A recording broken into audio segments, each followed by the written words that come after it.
Jenderal Bintang 3 bongkar kejanggalan penetapan Pegi tersangka, KPK mengawasi sidang pra-peradilan.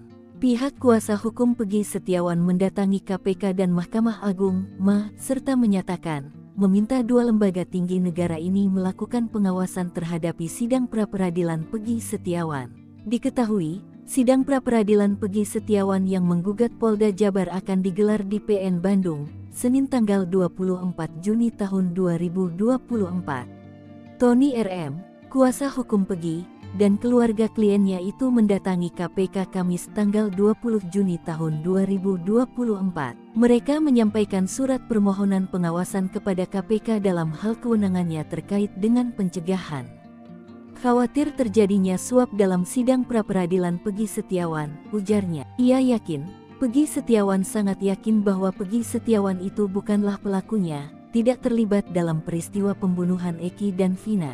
Maka itu selain mendatangi KPK, juga mendatangi kami memohon kepada Bapak Ketua Mahkamah Agung RI untuk mengawasi jalannya sidang pra-peradilan tersebut, katanya. Merespon sikap pengacara Pegi, pihak Mabes Polri pun berjanji akan melakukan pengawasan sidang pra-peradilan. Bahkan Kapolri sudah menegaskan menyoroti bahwa penyidik tak adanya langkah scientific crime investigation saat mengungkap kasus pembunuhan Vina dan Eki di Cirebon, Jawa Barat pada 2016 silam. Bahkan, Kapolri Jenderal Listio Sigit Prabowo turut serta mengakui adanya kejanggalan dalam pengungkapan awak kasus pembunuhan Vina dan Eki di Cirebon.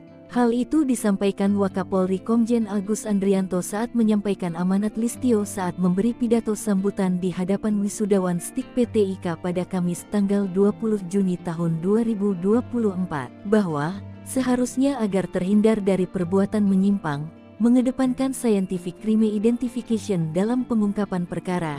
Dalam pengungkapan perkara, bukti harus terang dari cahaya, lebih terang dari cahaya. Akibatnya muncul spekulasi liar yang bermunculan di publik pada kasus pembunuhan sejoli muda itu ditengarai tak adanya langkah scientific crime investigation dalam awal pengungkapannya.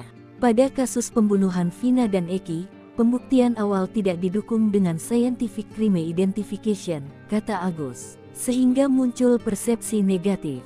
Sehingga timbul isu persepsi negatif terdakwa mengaku diintimidasi, korban salah tangkap, dan penghapus 2 DPO yang dianggap tidak profesional, ujarnya.